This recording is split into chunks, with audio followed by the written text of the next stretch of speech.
What a time to be alive. Let's face it, humanity probably peaked about 5 years ago. It's all downhill from here, boys and girls and everything in between. These are the last days of Rome as our society disintegrates and our culture collapses under the weight of its own vapid, meaningless depravity.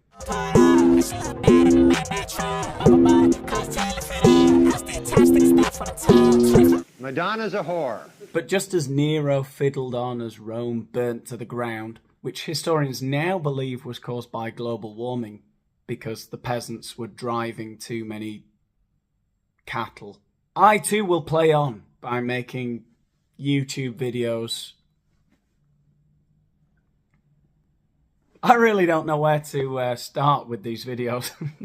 Can you tell? I am, of course, going to take a look at a few more clips from the Harry and Meghan documentary because it really was thrilling. It had everything. I'm going to start today with one of my personal favourite scenes. A quintessential of any action thriller, an epic car chase. This was amazing. I don't know what they were thinking, that today would just be their lucky day. They get absolutely swarmed by paparazzi foaming at their mouth and they just happen to get it all on camera. They're in Los Angeles. There's bigger stars than them on every street corner.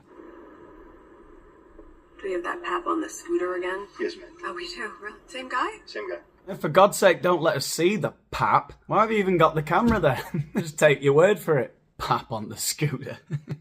Must be a mobility scooter because it looks like you lost him, Meghan. Oh my god, Watched him go into this park and... Is he with us? Yes, sir. He was just ahead.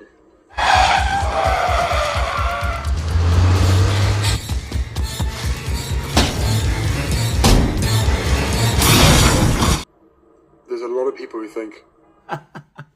We think. We can't see them, but we think they're there. Oh, those crafty paps. Hiding again. Getting harder and harder to see them. Yeah, they've got such a problem with paparazzi. Look at him. Look at his little face. They're not there. There's nothing happening in the car. No paps on scooters or otherwise. So, cue the montage of paps. Just try to imagine, you know, this is what paparazzi would look like. This is an artist's impression of how journalists behave when they're actually interested in you. Yeah, those, the guys in the basement of the building, too, as we were doing that walk, they were recording, too, just so you're aware. Who are you talking to, Meghan? Just so you're aware, there were journalists. There were definitely paps in the basement. How unfortunate that the cameras didn't catch them. $100 million. Just pay some actors. What's another lie? The people who believe you are going to believe you anyway. Have you learned nothing from Jussie Smollett? The actors came out and said, yeah, he paid us to attack him. When the police showed up at his house, he still had the noose around his neck. And there are still people who believe him. They're going to believe you. Back in my mum's days, it was physical harassment. Yeah, back in my mum's day, they manifested themselves physically. You know, cameras in your face, following you, chasing you. Ah, man, it's so low. This is gratuitous emotional pornography. Do you remember my mum, who died when the paps chased her into that tunnel in Paris? Take a look at all the people mourning and grieving. Don't worry, Harry, unless that one pap on the mobility scooter finally catches up with you, I think you're good. She's following us. This pap, I mean, worst case scenario, so safety first. Worst case scenario, we're going from one garage to another. Like, it's... Just at least play along. $100 million, Harry. She's following us. Who? Bloody moron. Worst case scenario, safety first.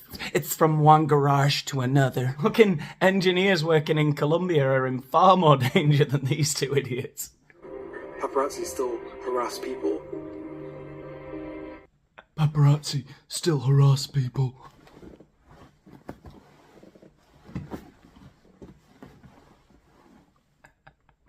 That's how I used to check for spiders before getting in the shower every morning. But the harassment really exists more online now. Why the car scene then? Paps are far more sophisticated now. They're more online. Yeah, plus the fucking invisibility cloaks they're using. No, Meg definitely saw one in the basement, and I believe her. Once the photographs are out and the story's then put next to it. Harry, what in fuck's name is a photograph? Because I've heard photograph, but photograph? Dallandless shed. Then comes the social media harassment. Megas. To see another woman in my life who I love go through this feeding frenzy, that's hard. Because it is basically the hunter versus the prey. So in the end, no epic car chase, but some nasty anonymous comments online.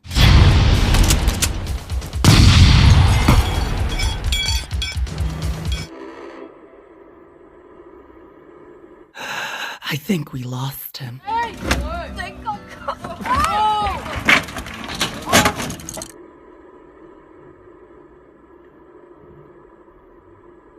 Be with friends in less than 10 minutes. Yeah.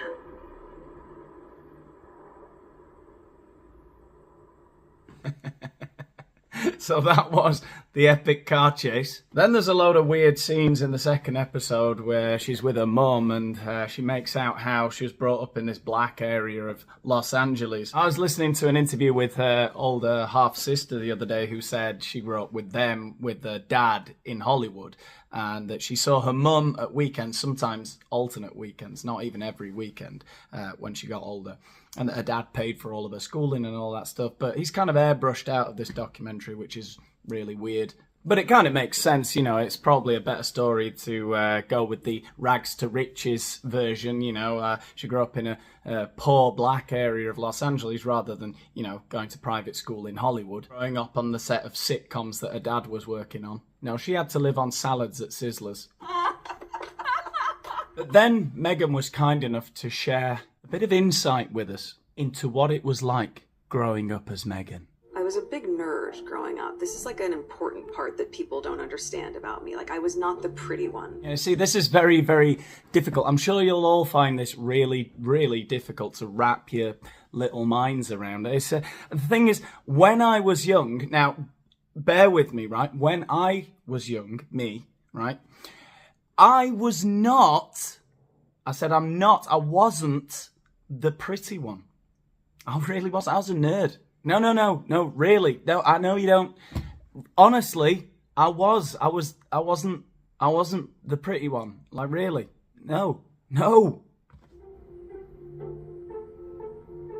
My entire identity was wrapped up in being the smart one. I wasn't the pretty one. I was really, I was just really intelligent. That was my identity. I was way cleverer than everyone else, and that was my entire identity. There was nothing else about me. I was just, woof, the smart one. I'd walk into a room and everyone would be like, oh, the smart one's here. I know what you're all thinking. Do I mean the pretty one? No, that wasn't me. I was the smart one. The pretty one was someone else. And there are those catalyzing moments in your life, and from my standpoint, this next bit's a real gem. It's an anecdote that I don't think anyone had heard before this documentary series. I don't know why she's so humble. I'd be shouting it from the rooftops if I'd achieved at the young age that she did what she's about to tell us now. I had this commercial change when I was young because I found it to be sexist. She had it changed. Meghan, at just 12 years of age, by executive order, said, hey, that's sexist, it's not on, change it. Meghan's home. Women are fighting greasy pots and pans with ivory clear. I was 11. Dear Sir, last week at my school, we decided to watch the news for social studies. While changing through the channels, we saw a commercial for the new ivory clear dishwashing liquid. In the commercial, they said women are battling grease, meaning only women do dishes. When I heard this, the boys in my class started saying, yeah, that's where women belong, in the kitchen. Whey! Absolute mad lads. So I was wondering if you would be able to change your commercial to people all over America. The gloves are coming off. People are fighting greasy pots and pans with ivory clear. I changed that commercial. And I didn't clean a dish to this day. Bet Harry cleans the dishes while Becky Sharp's off living a life of luxury. And it was a big deal because I was going to middle school after that. So I was the little activist. I mean, probably some of you with your insignificant petty achievements. You just don't get the enormity of this event. She changed, maybe not the course of history, but definitely the course of dish soap commercials. Anyway, shall we end the video with a bit of good old-fashioned race baiting? Because there's plenty of that to go around. I'd never in my life heard someone say the N-word. It's very different to be a minority but not be treated as a minority right off the bat. Yeah, almost sounds like it's not an issue at all. Oh, let me guess. It is. But obviously now people are very aware of my race because they made it such an issue when I went to the UK, but... Except that never happened, did it? Except for maybe, I don't know, like 5 trolls online. Nobody publicly, overtly, and nobody secretly and privately ever thought anything bad about the fact that you were not wholly white. If anything, that was something that was in your favour. People were kind of excited. It was like, wow, a member of the royal family is marrying someone who isn't English or completely white. Isn't that interesting? And everyone adored you. The press were gushing over you. Before that, most people didn't treat me like a black woman. So that talk didn't have to happen for me. As a parent, in hindsight, absolutely, I would like to go back and have that kind of real conversation. You mean the kind of real conversation they have on Archetypes? About how the world sees you. Can you imagine if you be Harry and I'm gonna be the queen? Grandmother, I met this beautiful woman. So far, so hilarious. Go on. She just happens to be mixed race. As absolutely hilarious as that joke was, pretty amazing that they included yet another jibe at the Queen in their documentary. And they're quick to insist at the beginning of this series, there's a little note at the beginning that this was all made in August so that, it happened before the Queen died. So they were happy for the Queen to see this. Them laughing at her about the curtsy and about how she's a racist. Oh, the hilarity. And I said to her, I remember this very clearly, that this is about race. And Meg said, Mommy, I don't want to hear that. I said, well, you may not want to hear it, but this is what's coming down the pike. Just remember, Meghan, that anything that anyone ever says to you in any way, any kind of criticism, it's because of your race. It's not because anything about your character is in any way objectionable or even questionable. Because no. Everyone who in any way dislikes you is just a vile bigot, racist, misogynist, you name it. That's what we all are.